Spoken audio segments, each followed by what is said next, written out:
like, how did you guys grow up? Because some people were just like, "Oh, well, we just figured out ourselves by, like, doing everything under the sun," and we're like, "Okay," after they repent, or, like, some were just like, "Nope, barely even kiss with tongue," like, how did you guys, like I genuine wanna know.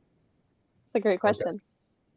Yeah. All right. Cool. Yeah. So yeah. So your question is like, how do you know about sex? Is that what you're talking? Is that what you're talking about? Yeah, well, just, like, how did you grow up? Like, did your parents, like, inform you all, be like, "'Kay, this is what, like" 'cause, I mean, your parents know they were teenagers once. Everyone was a teenager, like, did they prepare you to navigate through teenagerness? Oh my gosh.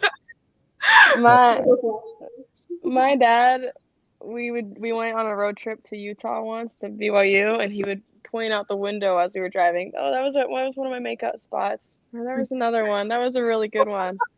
Oh yeah, I remember Sandra right there.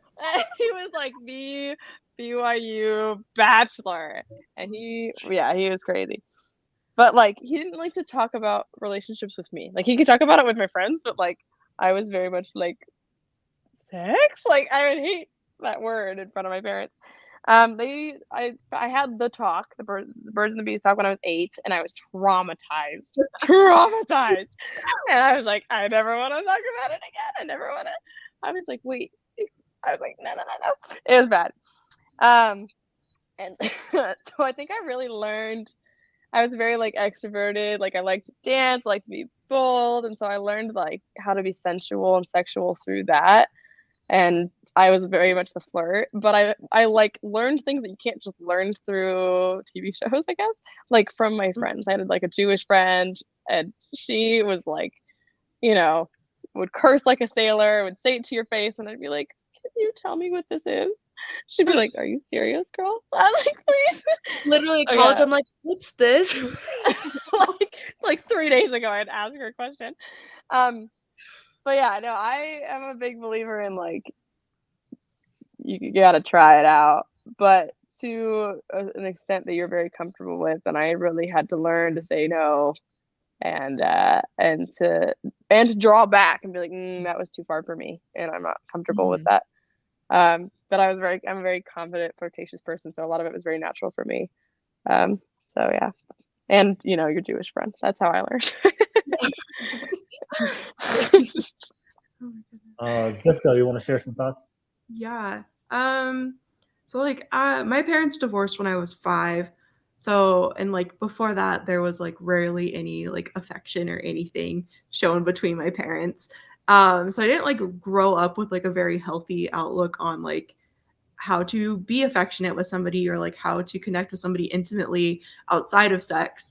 And I also like thank heavens did never walk in on my parents having sex. Like, thank you. Oh no. It was Okay. it was just very interesting. So like my mom's always been my best friend, and like we had the talk right before 5th grade maturation, learning about everything, and I was also traumatized. And like we kind of just like we had the one talk, and that was it. And like as like I got older, we would talk a little bit more about dating, but like the idea of kissing or holding hands or hugging or anything was just like not really talked about. And I felt like it didn't really have a very healthy outlook on any of it. And was scared to even think about it. Like I didn't have my first kiss till I was 19. And um and like even before that I held hands with my high school boyfriend. We didn't even kiss. And like I'd hug him, but like it was just very interesting, like the levels that you could go through um while still like not quite understanding it in a way. So That's Yeah, I definitely had friends like and that's why I'm like that's why I asked to see so my parents, like, we had, the talk yeah. when I was, like, really little, but, like, they would always act like, "Oh, you would never make out right or anything." I just I wish that parents would kinda go through and, like so it's, like, healthy, like, not saying it's like, "Oh, go have sex with every" No, no. like whatever your morals and standards are, like mine, I want to wait till marriage in the temple, stuff like that. So like, but just help navigate. So then it's like you're not as scared and you're comfortable, because I think kissing is a good thing, and it's can build an intimate relationship. And so I think them teaching a gooder balance is good. That really reminded me of a couple things that my parents had said. My mom actually kind of brought that up. She's like, a lot of LDS girls are very like kind of shy about those things and like don't want to, are afraid to like kind of open up. She's like, but after marriage, she'd be like, is you go and do your thing. Like it is all hands on deck. Like all bets are off. And I was like, Lori. I was like, Mom. One time she came upstairs with all my friends there in the morning making breakfast, and she goes, oh, I hate morning sex. It's too bright. Lori, you can't say that. And my dad always, oh my gosh. My dad and I would like walk by someone, and he would like a couple minutes later be like, he was cute. You should go make out with him. And I was like, okay, all right. You're like, so yeah, they you're were a little more bold. Dad. They were a little bold about it, which I liked, because then I felt very like, it was free a and hard able topic to talk about. Yeah, but It seems like your dad was like very open about it. Yeah. But I would never like ask him for something beside, like I would hear his stories, but I wouldn't say like, hey, I have this relationship problem, or I'm interested in this guy. Like they never knew the names of the guys that I was dating or seeing or hanging out with, because they always said there were too many for them to remember, but that's not really true. The same joke. I didn't. Yeah. I didn't have my first kiss till I was 17. And my whole high school like counted down the days until I turned 16 and could date. And that was funny. I had one friend that like kept a countdown on my locker for 600 days.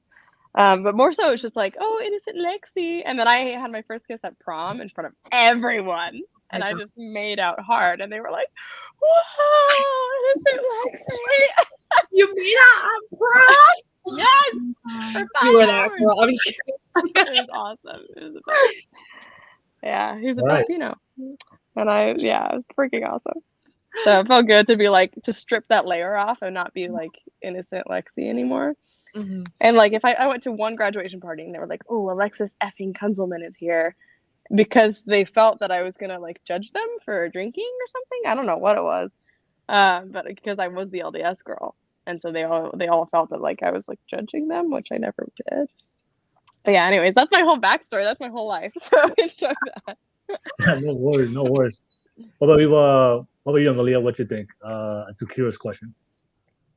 Yeah. So I think for me personally, I don't know. I feel like for me, growing up thinking about sex, I kind of felt a lot of shame around it, because I don't know, like I've always been like a sexual person, like attracted and just things like that. And so, but growing up, for a while I felt like shame, because you don't dwell on sexual thoughts, you don't do sexual things before marriage, stuff like that. So I would feel a lot of shame surrounding sex. And it was really hard. And I was thinking about this the other day, and I realized I feel like I was more horny when I was a member of the church because of that shame stigma. And like now I still normal, but I feel like I was more when there's that like shame surrounding it, which is kind of weird.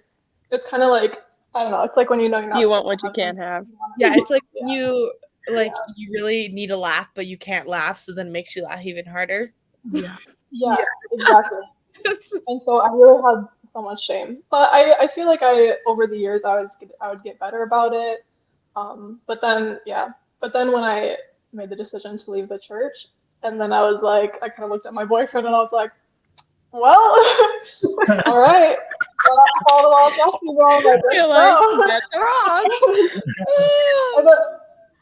And so it's been really nice and very healing for me to see like this young girl who used to feel so much shame as a person about sex, and now this person who's just like very comfortable in sexuality, and I just feel really good about myself.